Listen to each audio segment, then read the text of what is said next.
Assalamualaikum warahmatullahi wabarakatuh.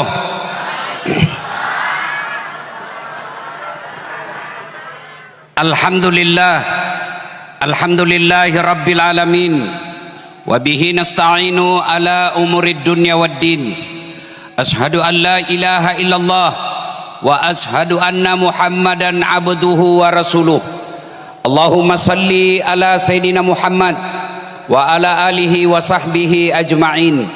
Amma ba'd, faqad qala Allah subhanahu wa ta'ala fi kitabil karim, bismillahirrahmanirrahim, ya ayyuhalladzina amanu dakhulu fis silmi kaffatan wa la tattabi'u khutuwatis syaitan innahu lakum adu mubin. Wahai orang-orang yang beriman, masuklah engkau ke dalam Islam secara sempurna, bukan Islam pencitraan, bukan Islam gimik-gimik, bukan Islam pilkada, bukan Islam pilcaleg. Ini dekat lagi pilkada nih, momen politik. Biasanya politisi penampilannya kala-kala para ustadz, pakai songkok, pakai gamis, pakai serban, bagi-bagi kartu nama, piye kabare, api-api. Sudah dipilih, hilang lagi mereka semua. Jangan Islam seperti itu.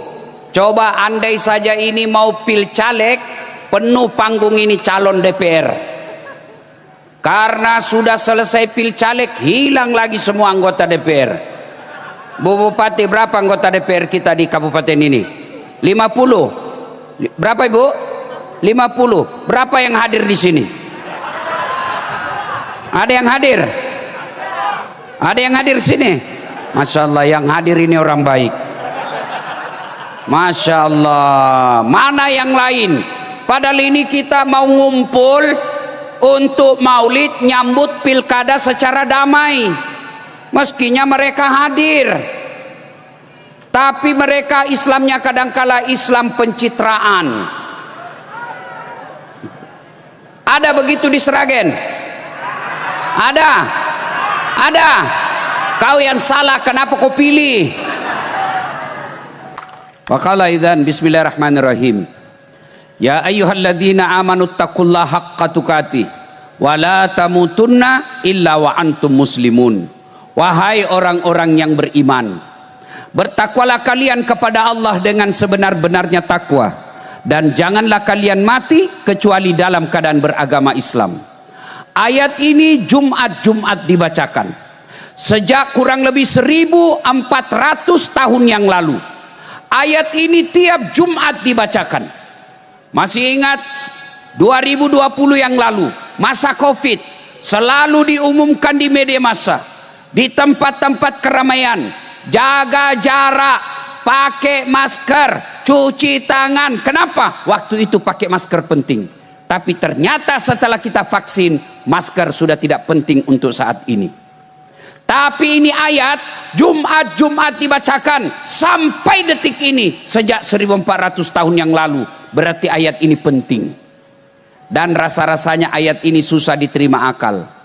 Jangan kamu mati, berarti mati kau yang ngatur. Woi, jangan mati ya, berarti mati mau-maumu. Padahal mati, mau atau tidak, tiba saatnya pasti mati.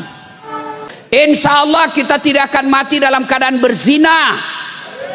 Insya Allah kita tidak akan mati dalam keadaan mabuk.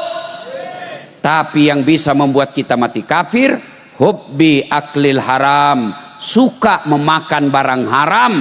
Dan salah satu barang haram itu yang bisa membuat kau mati kafir, menerima serangan fajar ketika pemilu yang lalu. Ibu kalau terima uang 300.000, kaya tidak? Keras-keras, dikasih 300.000 sogok pilkada, kaya tidak? Enggak. Bapak-bapak tolong jawab. Kalau bapak tolak 300.000, miskin tidak? Tidak. Namun yang pasti, ketika kau terima uang sogok, itu artinya kau tutup masa depan anakmu yang cerdas. Kau tutup masa depan anakmu yang jujur untuk jadi pejabat. Kenapa? Karena hanya orang kaya yang bisa jadi pejabat. Bu, dalam, mau ndak jadi pejabat anaknya? Mau. Bapak-bapak mau ndak jadi anggota DPR anaknya? Mau. Mau ndak jadi bupati anaknya? Mau.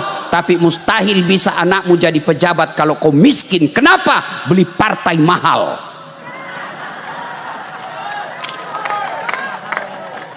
Makanya kalau kalian mau hindari beli partai mahal, jadi anggota DPR harus punya uang puluhan miliar. Caranya jangan kau terima sogok.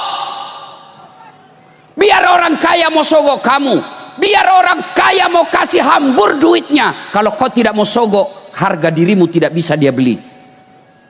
Biarlah kita miskin, rumah ngontrak-ngontrak, tapi harga diri kita orang tidak bisa ngukur. Bisa, Ibu? Loh, kok sepi? Bisa, Pak? Loh, baru 100 orang. Bisa? Ya Allah, dengarlah janji hambamu. Kalau dia ingkar janji di bulan 11 nanti, buat hidupnya sengsara. Bu, jangan terima uang sogok. Baru-baru kita ributkan di Jakarta, anak mahasiswa ribut lagi, kasihan sama polisi. Polisi serba salah. Ibu bapak pikir polisi mau berhadapan sama mahasiswa? Tidak. Tapi karena kewajibannya mengamankan Kamtibmas, berhadapan sama polisi. Padahal mereka juga tidak senang kalau itu ada kejadian seperti itu. Akhirnya ribut. Anggota DPR hilang lagi. Kenapa bisa begini? Karena mereka dipilih karena disogok. Pesan pertama, jangan terima uang sogok. Kalau kalian cinta kepada Sragen, kalian cinta kepada Republik Indonesia, bulan 11 27 November nanti jangan terima uang sogok. Insya Allah Allah turunkan keberkahan dalam hidupmu. Wa qala idzan bismillahirrahmanirrahim. Innallaha wa malaikatahu yusalluna 'alan nabi. Ya ayyuhalladzina amanu sallu alaihi wa sallimu taslima.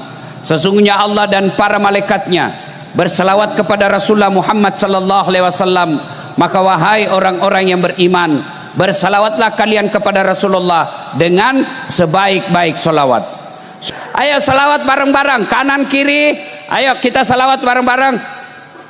Pun matur suwun. Please HP-nya dinyalakan. Boleh?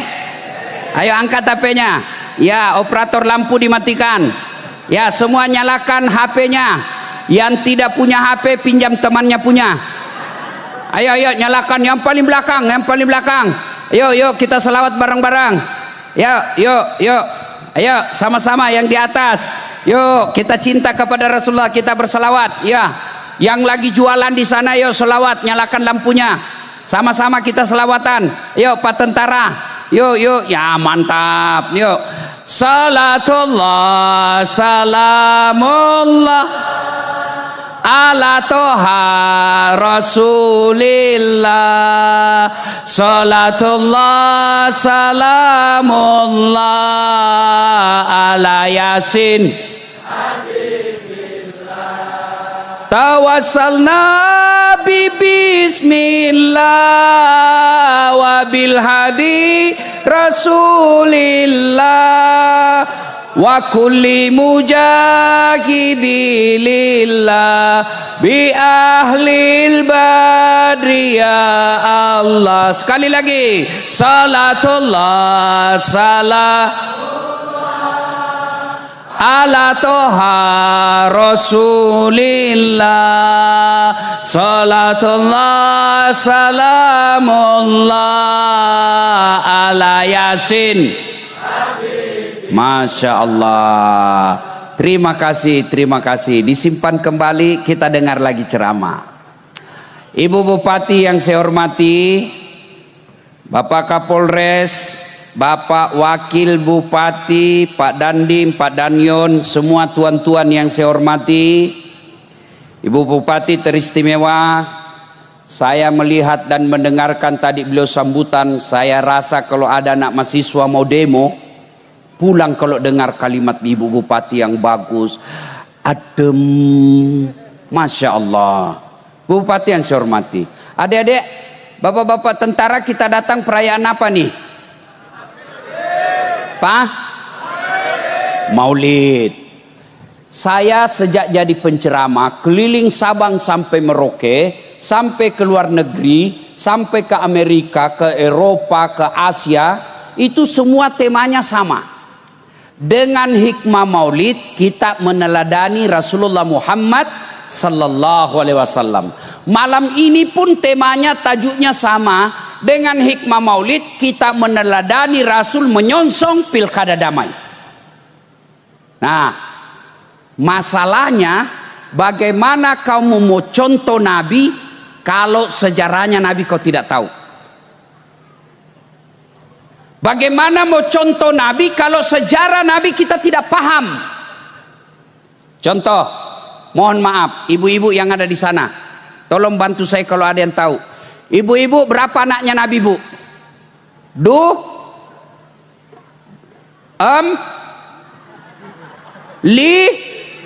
Tuh. Bagaimana mau contoh Nabi kalau anak Nabi kita tidak tahu? Ayo, sebelah kanan bapak-bapak. Ayo, siapa nama anak pertamanya Nabi? Nah, kepala dinas tidak tahu. Ayo, ini contoh konkret. Gimana kau mau mencontoh Nabi kalau sejarah Nabi kau tidak tahu? Begitu ditanya siapa namanya anak presiden Joko Widodo, bapak semua tahu kan? Padahal nanti di akhirat kita tidak ditanya siapa anaknya presidenmu. Tidak ada pertanyaan itu. Bagaimana kita mau mencontoh Nabi, sejarah Nabi kita tidak tahu? Anaknya Nabi berapa? Maka itulah perlu ada sejarah, perlu ada kisah diceritakan. Maka perkenalkan sejarah Nabi melalui kisah, melalui lagu, melalui kitab. Dulu waktu saya kecil, saya cepat tahu sejarah Nabi. Kenapa? Ibu saya memperkenalkan sejarah Nabi melalui lagu. Pada zaman dahulu kala. Saya bilang, kenapa mak? Zaman sekolah. Pada zaman jahiliyah. Zaman dahulu kan ada zaman batu. Ya, ini zaman jahiliyah. Kenapa zaman jahiliyah, mak? Dia lanjut lagi. Lahirlah seorang rasul yang terakhir dan mulia. Saya tanya, siapa namanya Nabi terakhir, mak? Nabi Muhammad namanya. Ibunya siapa, mak? Siti Aminah ibunya. Bapaknya siapa namanya, mak? Abdullah nama ayahnya. Di mana tinggal? Di Seragen atau Kudus? Madinah tempat tinggalnya. Terus setelah dewasa diangkat menjadi rasul. Siapa yang angkat? Bupati atau gubernur? Oleh Allah yang kuasa. Allah itu siapa, mak? Pencipta alam semesta. Itu lagu zaman dulu. Dari lagu itu anak kita tahu Nabi lahir zaman jahiliyah. Siapa bapaknya, siapa ibunya, apa tugasnya, bahkan kalimat tauhid ada dalam lagu itu. Siapa itu Allah? Pencipta alam semesta. Itu lagu zaman dulu, tidak ada majelis taklim. Apa sekarang lagunya ibu-ibu? Cikampek, Tasikmalaya, aku capek gara-gara dia. Apa kau dapat itu? Putar ke kiri nona, putarlah ke kanan, ke kanan. Jangan ketawa, saya serius ini. Apa kau dapat kiri kanan, kiri kanan? Apa? Tapi kalau lagu kasidah seperti tadi, sejarah Nabi.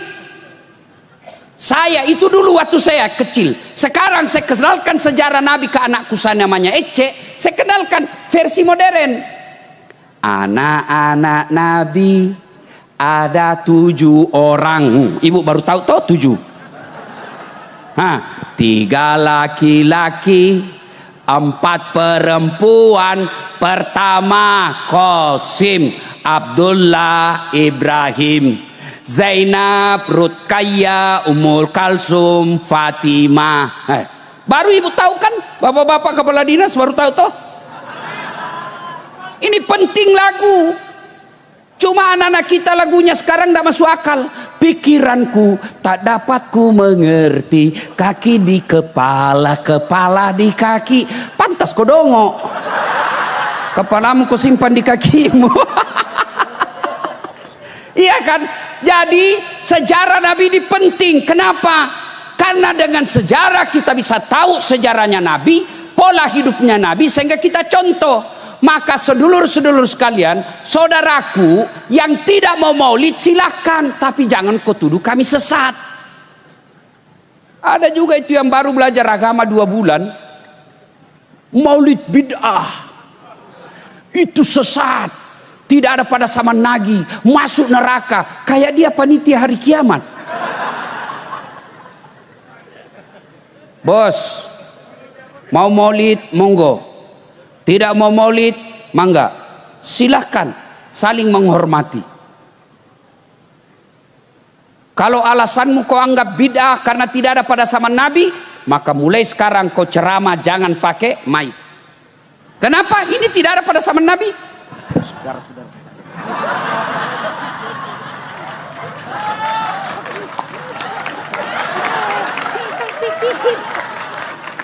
ini bid'ah, tidak ada pada zaman Nabi. Kamu ceramah jangan pakai YouTube. Kenapa? Tidak ada pada zaman Nabi. Kamu bayar zakat fitrah jangan pakai beras. Kenapa? Nabi pakai kurma dan roti. Maka yang baik silahkan lakukan apa yang kamu yakini tanpa kau hina orang lain. Ini ada baru belajar agama 2 bulan, saya dihinanya di medsos. Dia bilang ini Ustadz Dasat, Ustadz tidak sunnah. Kenapa kau bilang saya tidak sunnah? Dia bilang buktinya kau tidak punya jenggot. Saya mau dia apa kalau tidak mau tumbuh?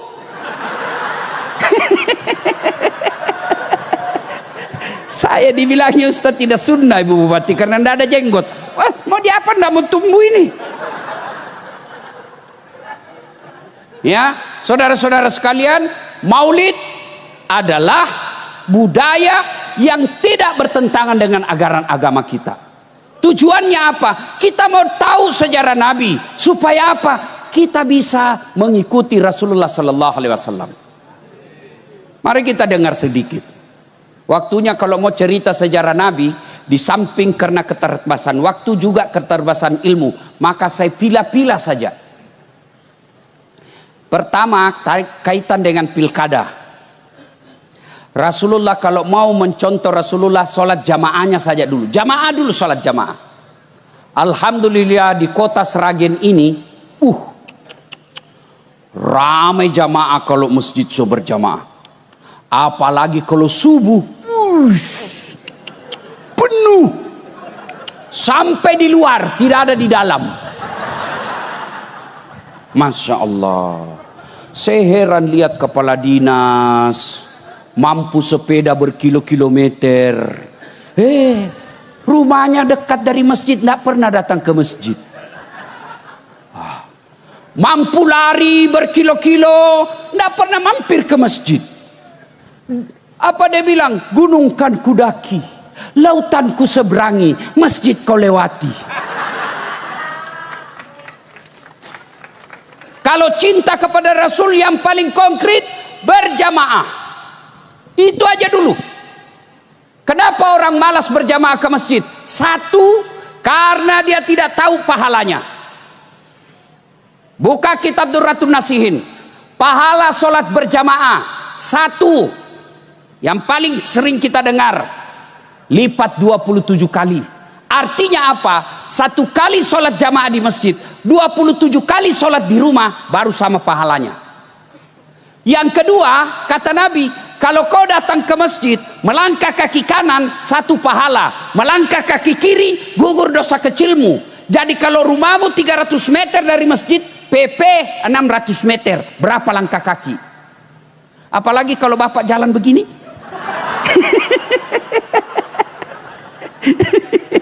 Lebih banyak lagi dapat. Masya Allah. Yang ketiga, pahala. Kata Nabi, seluruh materi yang kau lewati, pagar, tembok, aspal, dinding, tegel, akan jadi saksi. Ya Allah, jangan kau masukkan dia neraka, masukkan surga. Saya saksinya, dia datang berjamaah di masjid. Itulah sebabnya Pak, sunnah. Ketika kau ke masjid, beda jalanmu pergi, beda juga jalanmu waktu pulang. Sunnah. Itulah juga sebabnya sunnah. Ketika Bapak berjamaah, usahakan setiap 2 rakaat pindah tempat. Supaya apa? Tambah banyak saksi nanti di akhirat. Allahu Akbar. 2 rakaat pindah lagi. Selesai 2 rakaat pindah lagi. Supaya apa? Tambah banyak saksimu di akhirat. Yang keempat, pahala berjamaah. Kalau ada debu melengket di badan atau hujan gerimis basah bajumu, baju itulah nanti yang akan jadi mantel agar kamu tidak disentuh api neraka. Soalnya gerimis, jalan basah itulah yang akan menjadi pelindung di akhirat. Jangan juga salah paham. Mantan-mantan sudah dengar begini, dia tunggu hujan keras. Begitu hujan keras, dia buka payungnya. Ini saksi nanti. Itu bukan pahala, itu beleng-beleng namanya. Ayo, apalagi keutamaan berjamaah di masjid, ada doa bersama. Bapak tidak tahu berdoa, ibu tidak tahu berdoa, bapak ibu banyak dosa, tapi ada alim ulama di dalam memimpin doa. Bapak cuma katakan amin, seluruh doa yang mengatakan amin dikabulkan Allah. Itulah sebabnya ketika imam mimpin doa, baca doa yang umumnya orang hafal intinya, dan baca doa kasih dengar jamaahmu. Ada juga imam kita tidak tahu apa dia minta, kita di belakang asal amin saja. Amin, amin, amin. Padahal yang mimpin doa anak muda, dan istrinya. Ya Allah, berikan kami jodoh. Dia bilang di belakang, bapak amin. Istrinya ngomong pula amin. Berarti ibu kabulkan suami kami lagi. Doa yang umumnya orang hafal. Yang kedua, penyebab tadi orang tidak tahu pahalanya. Yang kedua, kenapa dia malas berjamaah ke masjid? Karena dia tidak lihat pahalanya. Coba kalau dilihat, diumumkan sama Ibu Bupati, siapa yang datang sholat berjamaah subuh di masjid, kami beri beras 5 liter, 5 kilo, minyak 2 liter, telur 10 biji. Saya yakin jam 5 subuh sholat subuh, jam 1 dini hari sudah penuh. Kenapa? Karena dilihat pahalanya. Yang ketiga, penyebab orang malas berjamaah ke masjid, manajemen masjid tidak bagus. Ada masjid saya bikin Pak, alhamdulillah dari penghasilan di YouTube sudah 3 masjid jadi. Itu yang saya bikin terakhir di masjid, nama ibu saya. Itu jadi tempat wisata religi orang datang ke Makassar. Karpetnya empuk. Imamnya penghafal Quran 30 juz, digaji layaknya pegawai negeri. Muadzinnya saya gaji layaknya pegawai negeri. Tugasnya azan 5 kali sehari semalam. Anak muda, semua pengurus masjid anak muda. Penceramanya belum ceramah sudah dikasih honor supaya tidak lari.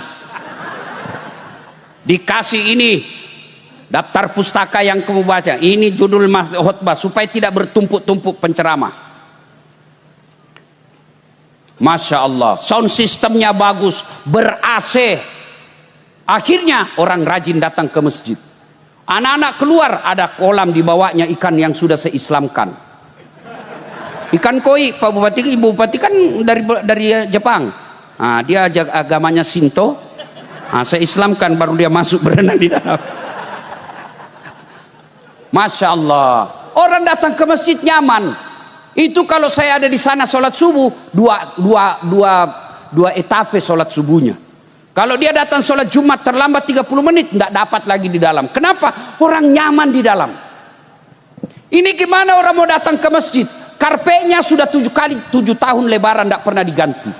Begitu kita ruku sujud, bengkak kita punya jidat, digigit semut. Penceramanya mulai salam pertama sampai terakhir neraka terus dia bahas. Kau bahkan dibakar, dilapat, dibanting, ditusuk pantatmu, dilipat, ditusuk matamu. Kata anak muda, tidak usah ke masjid bikin takut-takut itu. Dapat lagi sound system, begitu imam takbir Allahu Akbar langsung storing. Gimana orang mau ke masjid kalau begitu? Dapat lagi muadzin, Masya Allah, ASN yang sudah pensiun penyakit asma, giginya tinggal 4.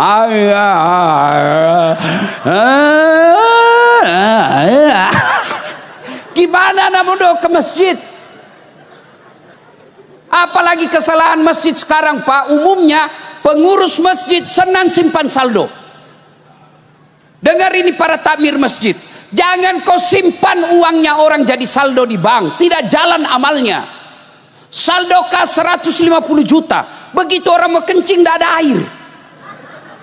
Saldo kas 150 juta, begitu kita mau air besar tidak ada air. Kalau air kecil masih aman. Yang kuning, masa kita keluar begini? Siapa yang tanggung jawab? Takmir masjid. Gimana orang ke masjid Pak? Imamnya balik-balik sunnah Nabi. Kata Nabi, kalau kau jadi imam, ringkaskan bacaan solatmu. Umumnya sekarang imam dia senang yang panjang-panjang. Itu tidak sunnah. Itulah sebabnya ketika imam mau angkat takbir Allahu Akbar, sebelum takbir dia harus balik dulu ke belakang. Salat jami'ah rahimakumullah. Untuk apa? Bahasa tentaranya inspeksi pasukan.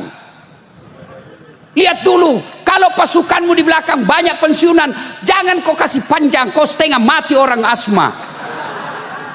Kasihan itu orang tua pensiun datang di masjid. Oh, lama betul Pak Imam. Gitu. Belum selesai. Naik lagi kepalanya, belum selesai juga jatuh lagi kembali. Allah karim. Kata Nabi, ringkaskan bacaanmu. Yang kedua kata Nabi, bacalah yang umumnya orang hafal. Kenapa umumnya orang hafal? Tujuannya apa? Satu, supaya jamaah bisa husuk mengikuti. Coba kalau imam membaca Qul huwallah, anak-anak juga ikut. Qul huwallahu ahad, Allahu samad, lam yalid. Kenapa dia hafal? Begitu Pak Imam membaca surah Al-Anfal ayat 5 sampai 70, dia husuk dengan bacaannya, kita husuk dengan hayalan. Kita mau ruku, Pak Imam belum selesai, kita mau ikut, kita tidak hafal. Terpaksa kita baca semua pengumuman di dinding. Keadaan keuangan Masjid Jamiul Ihsan, pengeluaran pembayaran listrik, saldo kas. Belum selesai juga Pak Imam, kalender lagi dibaca. Persatuan Guru Republik Indonesia cabang Kota Sragen. Belum selesai Pak Imam, bajunya lagi orang dibaca. Pilih saya nomor urut 7. Siapa salah? Siapa salah? Imam. Yang kedua, kenapa Nabi anjurkan baca yang umumnya orang hafal? Supaya apa? Begitu imam salah, ada yang bisa luruskan. Coba kalau Pak Imam salah ketika dia baca wadduha, hampir semua orang hafal dia bisa luruskan. Tapi kalau imam baca yang hanya dia yang hafal, begitu salah, hadapi kesusahanmu sendiri.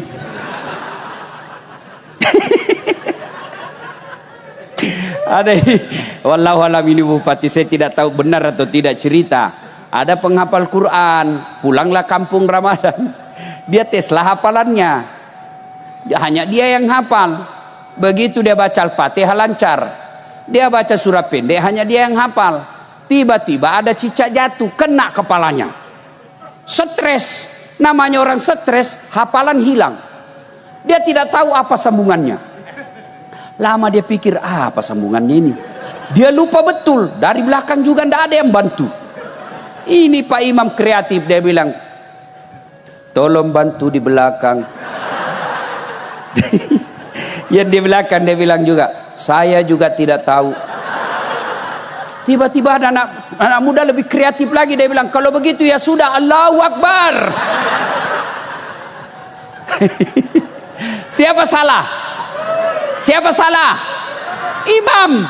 Ini kisah nyata waktu saya kecil di kampung. Imam sujud lama sekali, tidak seperti biasanya. Lama betul ini Pak Imam sujud, tidak seperti biasanya.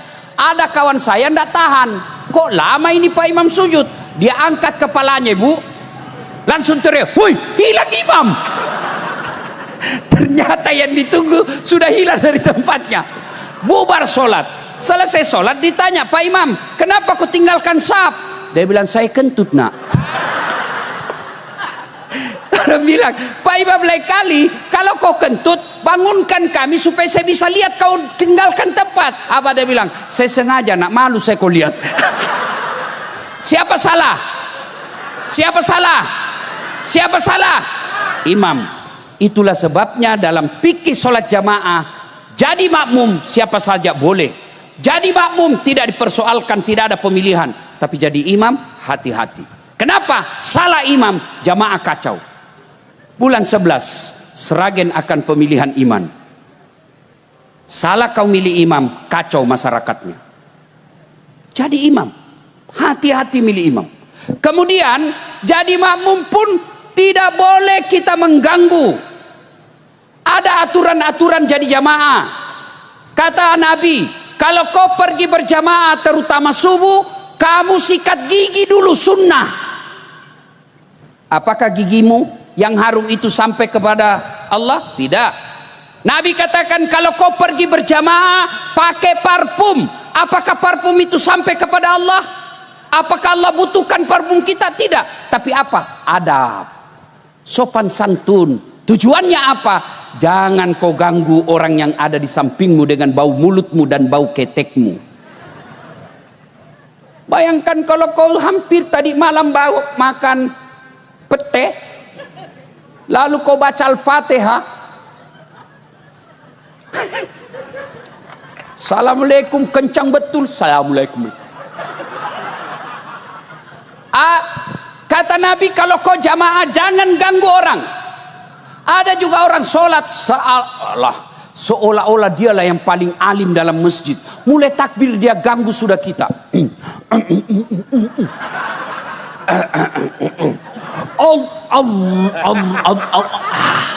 Kau ganggu orang. Ada lagi yang ganggu kita itu yang kakinya. Ada apa-apa. Kita kasih pindah kaki, dia kasih pindah lagi. Saya pindah lagi, kasih pindah lagi. Saya kasih masuk kaki saya, dia masuk lagi kaki saya. Nggak bisa lagi goyang kaki saya kasih gini. Saya injak kaki. Selesai sholat dia bilang, "Kenapa kau injak kakiku, Ustaz? Kau ganggu saya. Kenapa kau mesti rapat ini jari-jari?" "Ustaz, supaya rapat saf." Salah, Dek. Kalau kau mau rapat safmu bukan jari-jari kaki yang kau rapatkan, tapi apa? Nih pundak. Kalau ini kakimu bisa rapat safmu, bisa rapat kakimu, safmu renggang. Kau rukulah kau. Itu maknanya apa? Jangan kau ganggu orang. Apa kaitannya dengan pilkada damai? Jangan ganggu tetanggamu. Kalian rajin berjamaah, 5 waktu kau berjamaah di masjid, tapi di komplekmu tidak ada yang senang kamu akan bangkrut nanti di akhirat. Atadruna manil muflis, kata Nabi. Tahu enggak kamu yang bangkrut nanti di akhirat? Yang tidak sholat ya Rasul, dia sholat. Yang tidak puasa ya Rasul, dia puasa. Yang tidak haji ya Rasul, dia haji. Yang tidak bayar zakat ya Rasul, dia bayar zakat. Lalu kalau gitu siapa yang bangkrut ya Rasul? Nabi jelaskan, jarusu wahatiur rahim, tetangga yang jahat sama tetangganya dan yang memutuskan tali persaudaraan. Coba lihat kita bertetangga dalam Islam. Adik-adik sekalian, ibu-ibu yang saya muliakan, coba lihat tetangga kita berislam. Nabi ajarkan, kalau kau bertetangga tanam mangga, lalu ini pagar tetanggamu dan ranting dahan manggamu nyebrang ke sebelah tetangga, melewati pagar, maka yang lewat pagar itu halal bagi tetanggamu, bukan kau punya. Mahasiswa saya tanya, bagaimana kalau istri tetangga nyebrang pagar, Ustaz? Itu lain kasusnya. Itulah Islam. Jangan kau ganggu tetanggamu. Saudaraku pilkada, jangan ganggu tetanggamu yang berbeda. Kata Ibu Bupati tadi, kalau selesai pilkada, kalian masih bertetangga dengan tetanggamu yang sudah tahunan. Pilkada ini pesta demokrasi. Namanya pesta yang ada di benak kita senang-senang. Jangankan pemilihan kepala daerah, pemilihan presiden aja jangan baper. Ibu-ibu, hei, Bu, masih ingat 2019 pemilu? Masih ingat? J, siapa yang tanding? Bapak Prabowo. Lawan siapa? Bapak Joko Widodo. Siapa yang menang? Bapak Joko Widodo. Siapa menterinya? Bapak Prabowo. Apa? Debat satu paket. Kalian bertetangga sampai sekarang masih musuh. Itu aslinya beleng-beleng. Kau ndak dikasih juga gajinya, kau ndak juga dikenal, maka silakan pilih jagoanmu, hormati lawanmu. Ngapain kita ribut?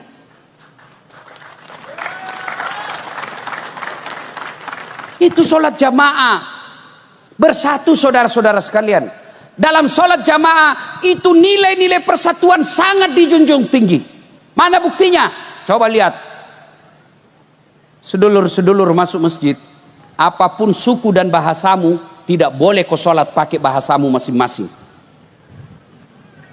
Pernah bayangkan seandainya pakai bahasa masing-masing? Hah? Yang jadi imam habaib keturunan Arab, dia takbir pakai bahasa Arab. Allahu Akbar. Datang orang Bugis, suaminya ibu bupati, dia takbir pakai bahasa Bugis. Pungallahu ta'ala malopo. Datang juga warung Padang, dia takbir pakai bahasa Padang. Allah nan gadang. Datang saudara kita dari Banjarmasin, Kalimantan Selatan, dia takbir pakai bahasa Banjar. Allah ganal bujur. Datang orang Toraja, sepupu kita dari Sulawesi Selatan, mualaf pakai bahasa Toraja, dia takbir. Punggala ta'ala tonggo gajah. Terakhir saudara kita dari Betawi, dia takbir pakai bahasa Betawi, anak gaul Jakarta. Allah gede banget gitu loh. Itu baru 5 bahasa.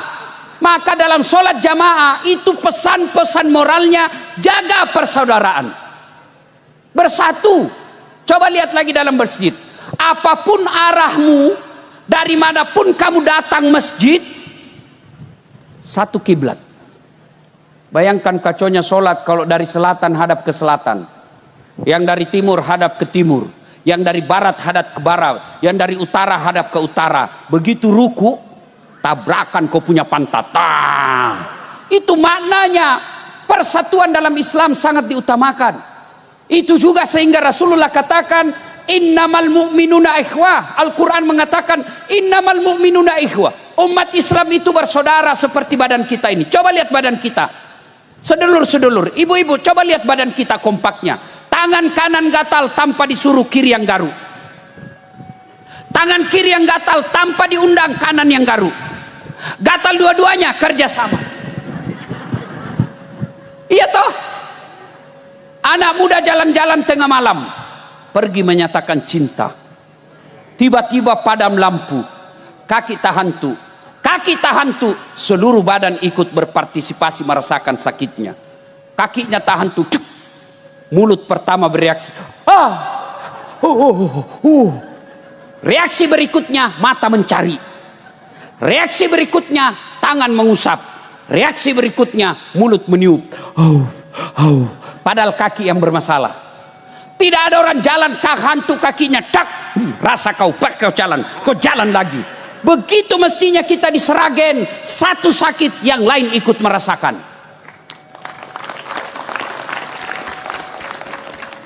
Jangan berpecah belah gara-gara pilkada, apalagi janji-janji pilkada. Para calon di sini, saya dengar ada calon mau maju di sini. Mana? Yang mana? Iki. D. Satu lagi. Enak betul kan kalau begini damai akur.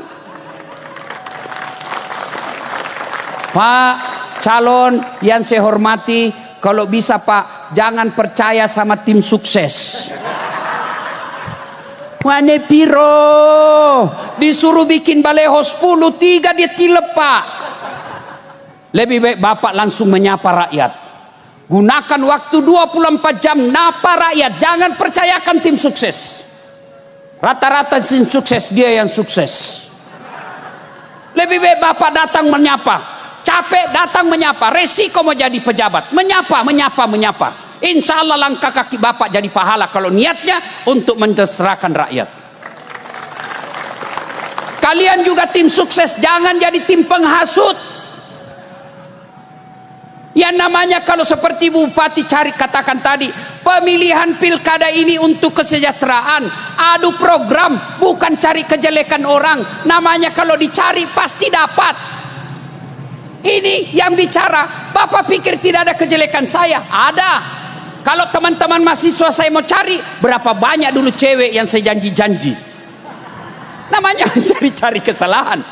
Maka yang baik contoh malam ini, kenapa beliau di depan duduk? Karena beliau wakil bupati saat ini.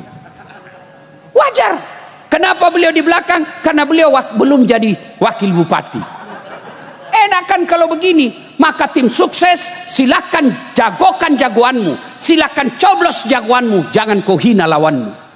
Enak kita begini. Kalau ribut siapa yang rugi? Itu makna sholat berjamaah. Maulid ini ayo contoh sholat jamaah, penting kita bersatu. Apa yang menyebabkan orang biasa putus persaudaraan? Sombong, pilkada. Itu sudah kita bahas tadi pilkada. Sekarang sombong. Apa yang menyebabkan sombong kata Nabi? 4 hal. 1, bertambahnya jabatan. Jadi rakyat biasa tiba-tiba jadi bupati. Jangan sombong. 2 periode saja paling lama. Ibu selesai ini 10 tahun, ibu masih mau pakai lambang Garuda, pakai plat 1, ke ibu keluar dibilangi orang, oh sudah lu gila kasihan itu bu dokter. Apa yang mau disombong? Jabatan Kapolres.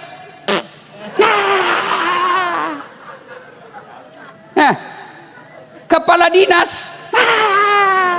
Ibu bapak bisa jadi kepala dinas karena ibu masih suka sama bapak. Kalau sudah tidak suka, wabillahi taufiq wal hidayah. Yang tadinya kepala dinas menjadi staf ahli, ahli yang tidak ada stafnya. Udah. Adik-adikku para polisi, kau setengah mati cari muka sama Kapolres, capek. Biar kau setengah mati cari muka sama Kapolres, kalau istrinya beliau tidak senang, tidak jalan urusanmu. Apa yang mau? Sudah. Jabatan jangan membuat orang sombong. Jangankan bupati, Bapak Joko Widodo tanggal 20 Oktober wabillahi taufiq wal hidayah monggo balik kampung ke Solo. Apa yang kita mau sombongkan? Apalagi yang penyebab datangnya sombong kata Nabi, ilmu. Nih, saya yang MC tadi tidak sebut semua gelar saya. Lain kali gelar bos.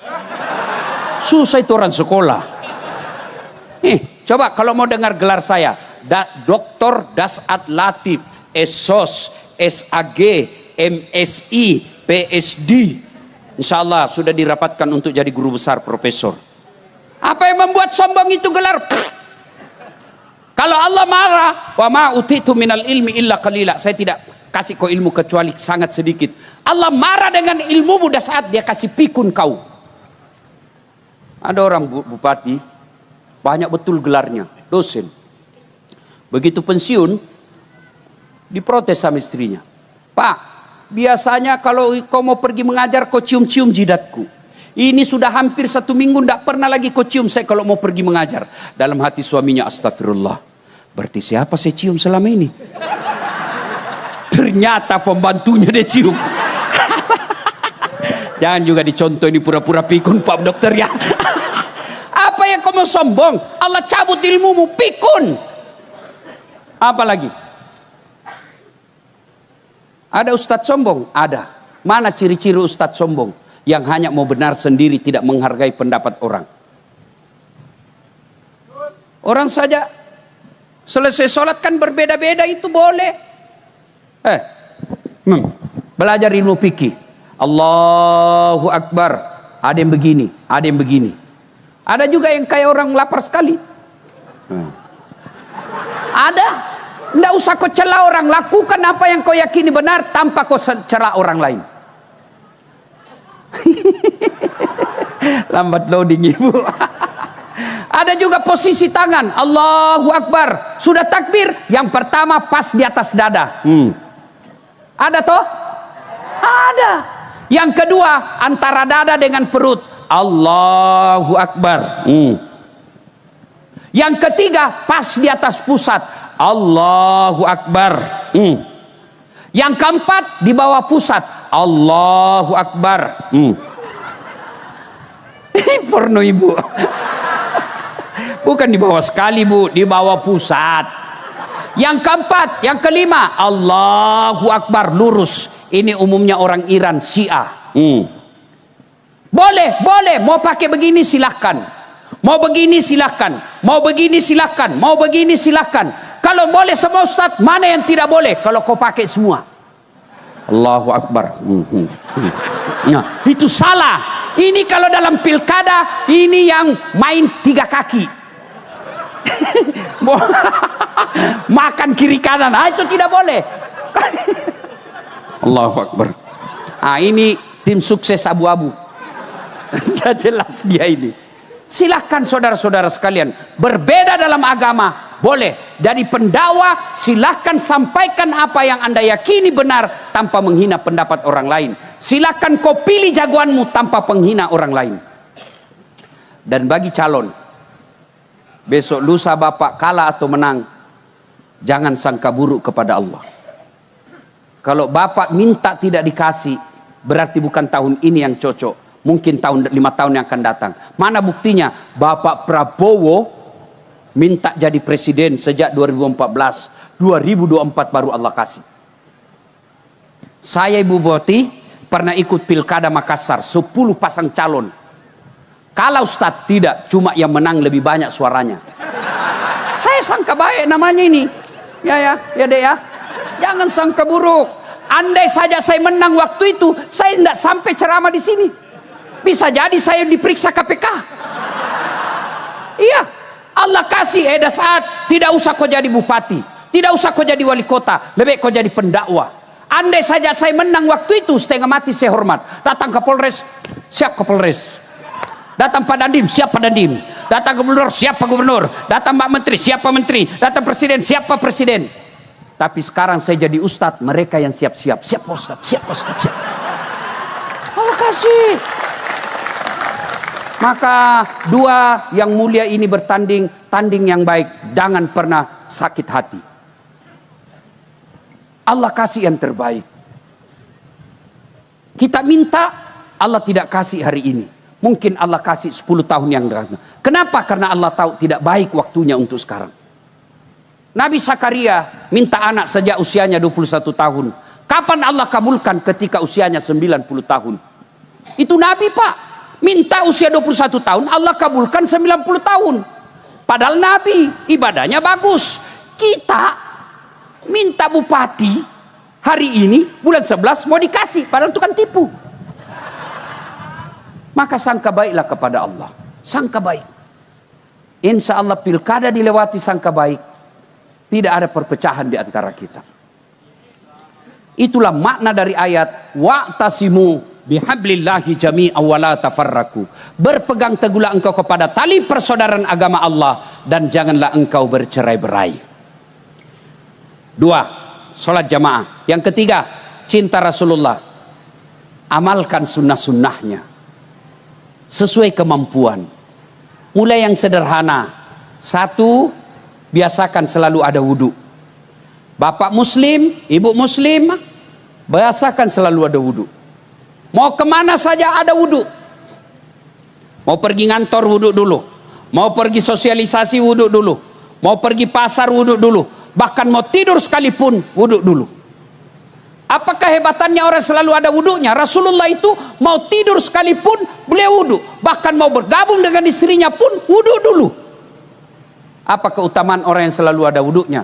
Innallaha yuhibbut tawwabina wa yuhibbul Mutatakhirin, dicintai Allah. Kalau dicintai Allah, apapun yang kamu minta, hakul yakin, pasti Allah kasih. Tidak dikasih, percaya yang kamu minta tidak baik. Contoh lagi, tamat SMA 94, saya daftar fakultas kedokteran. Yang sebelumnya saya daftar tentara, akabri. Tidak lulus saya. Kenapa? Ceper. Saya protes Allah, ya Allah kenapa kau lahirkan saya dalam keadaan pendek? Kau tidak rugi jadi Tuhan kalau saya jadi tentara. Saya bersaudara saya yang paling pendek. Teman saya lulus polisi, sekarang dia reserse AKBP 2 balok-balok di Polda Sulawesi Barat. Pakai karena reserse pakai baret merah. Saya jadi ustadz pakai baret putih. Alhamdulillah dengan baret putih yang saya pakai, mulai baret hitam sampai baret merah, ku caramai kau semua. Gagal jadi akabri, saya daftar fakultas kedokteran. Saya sholat tahajud 40 malam berturut-turut. Saya nasar puasa 7 hari. Ibu bapak saya doakan saya masuk bimbingan khusus. Begitu pengumuman tidak lulus. Saya tahu jawabannya karena saya lulus di Sospol. Pulang kuliah tabrakan depan Al Ghazali, Jalan Perintis Kemerdekaan. Berceceran darah di aspal, saya turun tolong dia. Dia yang tabrakan, saya yang hampir pingsan. Kenapa? Saya tidak bisa lihat darah. Allah seolah-olah berkata, Das'at, bagaimana kau mau jadi dokter, kau tidak bisa lihat darah. Saya telepon temanku yang jadi dokter. Dia tugas di Kepulauan Aru.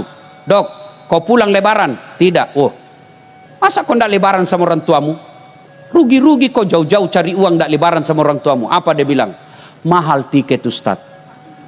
Kalau saya pulang 5 orang, gaji saya 1 tahun hanya untuk beli tiket PP. Dalam hati saya, alhamdulillah, untung saya tidak jadi dokter. Sekarang saya kemana-mana tidak pernah pusing soal tiket, bisnis kelas. Siapa yang belikan? Ibu Bupati. Ya, hebatnya lagi, pergi tidak bawa uang, pulang. Mengerti betul?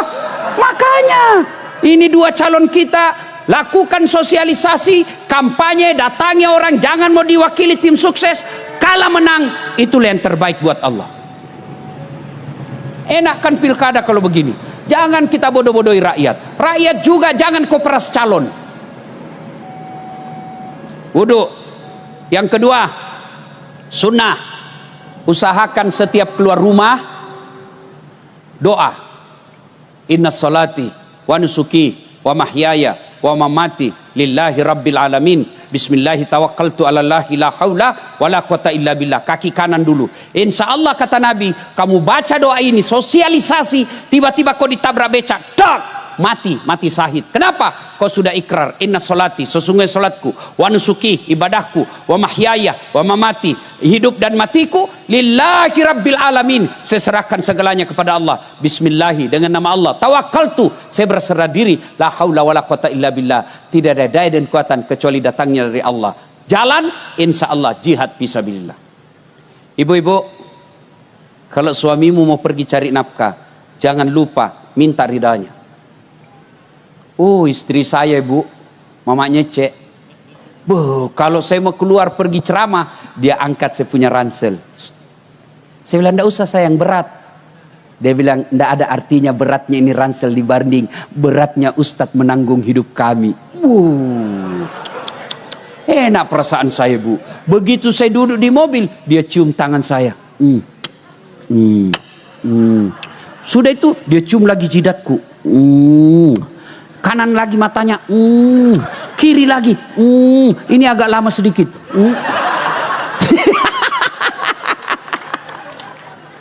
Sudah itu cukup tidak? Dia usap dadaku. Lalu dia bilang, Ustadz, ridhoi saya. Dia tidak pernah tutup pintu mobil sebelum saya bilang, iya sayang, saya ridhoi kau. Berangkatlah dia, lalu menyanyi, ku lepas di kau pahlawan. Ini hoax ini yang lagu ini enggak. Itu tadi yang lagu. Coba kan enak kalau kita sunnah seperti ini. Ibu kalau suamimu mau pergi, lupakan tadi malam pertengkaranmu, minta ridha suami. Kenapa? Ridhanya suamimu, pintu gampangnya kau masuk surga. Coba itu amalkan, itu sunnah. Bapak juga kalau mau pergi kerja, beri sedekah kepada istri. Apa sedekahnya suami kepada istri? Cium jidatnya. Rasul tidak pernah keluar rumah kecuali telah bersedekah kepada istrinya. Apa sedekahnya? Dia cium jidatnya. Makanya ibu-ibu, mulai besok kalau dia lupa suamimu, kau teriak, "Woi, sedekah mas, sini saya sedekah sampean." Coba amalkan. Enak kan kalau rumah tangga begini. Rasulullah itu, bapak ibu, masya Allah, ibu tahu berapa istrinya Nabi? 13. Dari 13 istri Nabi tidak ada pun satu yang mengatakan saya menyesal menikah sama kau Muhammad. Tidak ada, padahal itu 13. Kita satu istri di rumah menderita lahir batin. Masya Allah. Nabi Pak, itu Nabi tidak pernah menyebut nama istrinya. Khadijah beliau panggil Ummul Mukminin, ibunya orang Islam. Aisyah tidak pernah dipanggil Aisyah Ta'al, tidak. Siapa dia panggilkan? Ya Humaira, yang kemerah-merahan pipinya karena memang Siti Aisyah merah delima pipinya. Tolong Pak Kadis dan Pak Kaba, amalkan itu mulai besok. Ustaz, panggil misalnya istri kita putih pipinya, wahai istriku yang bening pipinya. Tidak bening pipinya Ustaz, lehernya kau lihat, justru lehernya hitam Ustaz. Ya jangan lihat lehernya, lihat lagi giginya mancung Ustaz. Ya carilah mana yang bagus.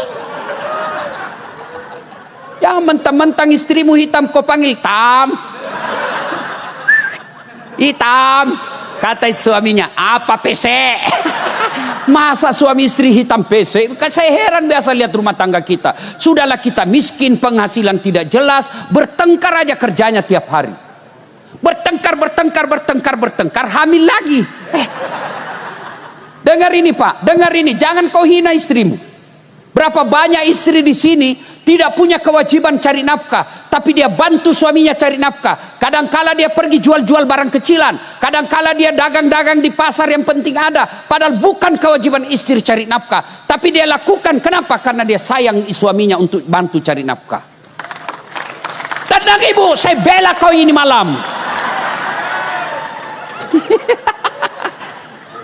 Coba lihat, Nabi Pak, Nabi 11 istrinya pernah dipanggil. Dan Rasulullah kalau beliau minum dengan istrinya Aisyah, kebiasaan Nabi satu teguk dia minum, dia kasih istrinya. Dan hebatnya bekas bibirnya Aisyah dia minum. Misal, oh tidak ada gelas di sini. Anggaplah ini gelas. Aisyah minum di sini, minum Nabi mijin, kasih istrinya. Aisyah minum di sini, ini dia minum Nabi. Amalkan besok Pak. Coba amalkan besok bekas bibirnya istri, minum. Bau juga bibirmu ya. Coba, itulah Rasulullah. Rasulullah begitu romantisnya, beliau kalau minum satu teguk kasih. Suatu ketika Rasulullah balik dari dakwah, terlalu lama baru balik. Aisyah rindu betul. Akhirnya Aisyah tidak menunggu di pintu rumahnya, tapi dia menunggu batas kota Madinah. Senang betul Aisyah. Lalu datang Nabi, lalu Aisyah bikin teh. Kebiasaannya Nabi minum seteguk dikasih Aisyah. Nabi minum seteguk, Aisyah menunggu, tidak diberinya. Teguk kedua kalinya tidak diberinya. Aisyah mulai cemburu. Ya Rasulullah, apakah ada perempuan lain yang memberimu minum di luar? Nabi minum lagi, Aisyah makin cemberut. Akhirnya Nabi kasih. Begitu Aisyah minum satu teguk, langsung dimuntahkan. Buah! Ternyata Aisyah salah kasih garam, dia kira gula. Coba kalau bapak-bapak ini, kenapa dia tidak kasih istrinya? Karena dia malu. Kalau Aisyah malu dengan Nabi. Coba kalau bapak, bodoh memang kau ini, minum begitu bodoh. Kita lah miskin, tapi jelek istriku Ustaz. Ya rezeki om, itu takdirmu. Itulah yang terbaik. Kenapa jelek istrimu? Allah tahu kalau dia cantik dia malu jalan sama kamu. Kenapa? Karena kau juga jelek. Masya Allah. Istri suka ngomel, pakai ilmu saya Pak. Mana ada perempuan tidak suka ngomel? Kalau istrimu suka ngomel, itu percaya berarti istrimu perempuan. Saya kalau istri saya ngomel, saya peluk lalu saya menyanyi, bila kamu di sisiku, hati rasa syahdu. Mulai senyum-senyum itu. Masuk kamar lagi masih marah-marah, ku peluk lalu ku menyanyi lagi, insaflah wahai manusia, bila dirimu bernoda. Kan enak, coba diamalkan.